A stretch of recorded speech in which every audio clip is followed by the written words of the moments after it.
Hello, you're watching Shalom World News. I'm Donna Villa coming to you from Chicago, USA. Here are the latest headlines from around the world. Specifically pointing out the ongoing war in Ukraine, Pope Francis stressed that every war marks a defeat of the human capacity to protect. While interacting with some 400 volunteers of the Italian Civil Protection Service on Monday, May 23rd, the pontiff said, quote, "Today, in the face of what is happening in Ukraine, we repeat, never again war, and we protect the sacred right of people to peace," end quote. The Holy Father thanked the volunteers for their silent service during the pandemic crisis. He also expressed gratitude for the care of refugees, especially women and children, from war-torn Ukraine, and said that good makes no noise but builds the world. The Italian Civil Protection Service was set up in 1992 to intervene during natural and man-made disasters. The Holy Father, Pope Francis, appointed veteran Vatican diplomat Archbishop Paul Fitzpatrick Russel on Monday, May 23rd, as an auxiliary bishop of the Archdiocese of Detroit here in the U.S.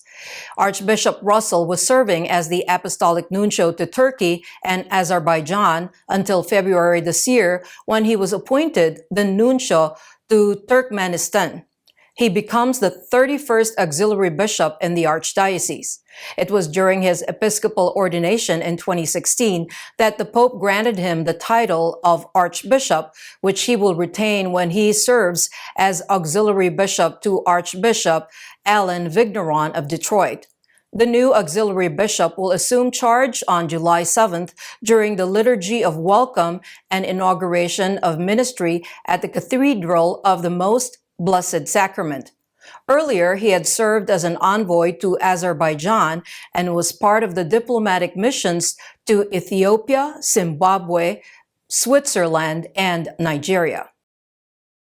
Catholic Social Services Australia, which is an umbrella organization uniting all outreach outfits of the church in the country, has urged the newly elected Labour government to place poverty tackling and fixing of aged care crisis at the top of its list of priorities.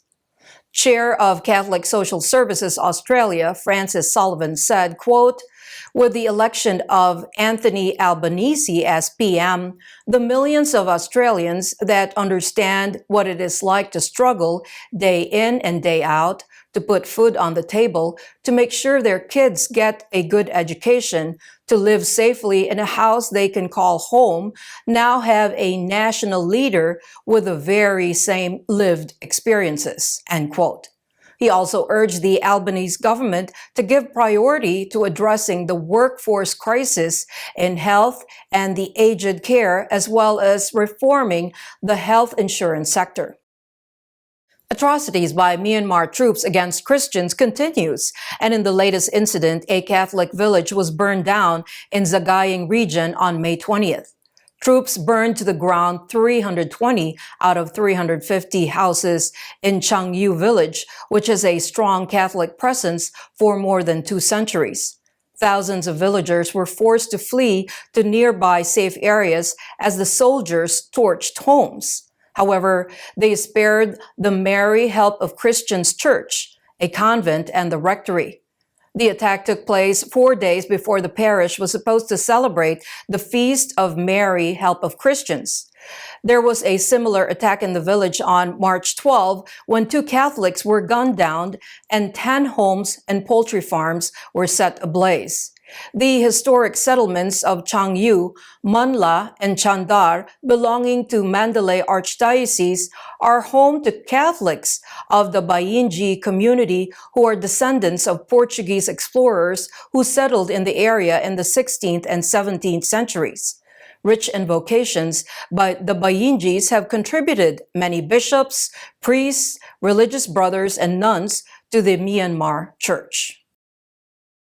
In the Channel Island of Jersey, Bishop Philip Egan of Portsmouth Diocese has urged priests and believers to mobilize and speak out against the proposed plans to legalize assisted suicide.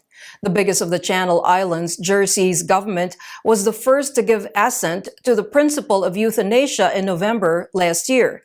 Bishop Egan issued a pastoral letter in which he said that helping someone to die prematurely, even if they request it, is a grave sin. The prelate stated in the letter that one must now fall for the temptation of rapid solutions, moved by a false sense of compassion. He urged caregivers to show respect and tenderness to patients who are terminally ill using modern palliative care. He said the UK is a world leader in the sector, citing the teaching of the Church, which says that euthanasia is a grave sin. The bishop said Jersey should not be turned into a destination for suicide tourism. Upon the invitation of the mayor of Kiev, a high-profile delegation of religious leaders are in the Ukrainian capital to pray for peace and express solidarity with its residents. The leaders assembled in the Polish capital, Warsaw, and traveled to Kiev on Tuesday, May 24th. It is in response to the invitation of Mayor Vitaly Klitschko that the religious leaders are in Ukraine. The visit is being organized by the organization Europe, a Patient.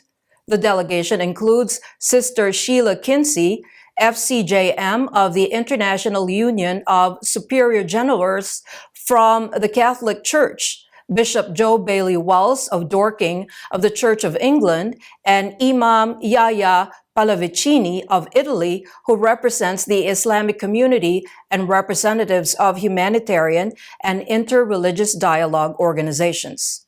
During the two-day visit, they will engage in prayer meetings, pastoral initiatives, and humanitarian assistance. The delegation will also lead religious and political leaders.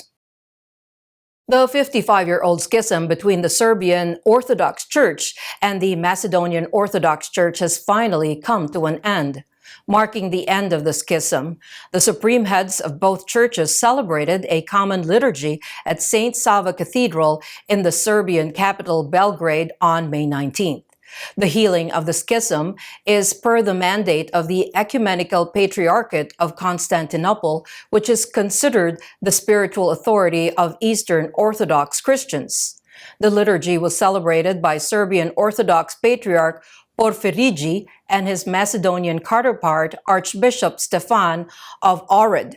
On May 16, the Holy Synod of the Orthodox Church declared the schism had come to an end. It was in 1967 that the Serbian Church declared that the Macedonian Orthodox Church was in schism after it unilaterally declared autocephaly.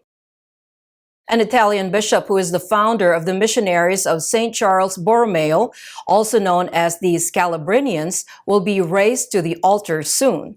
Pope Francis has dispensed with the requirement of a miracle needed for the canonization of Blessed Giovanni Battista Scalabrini, said the Holy See on May 21.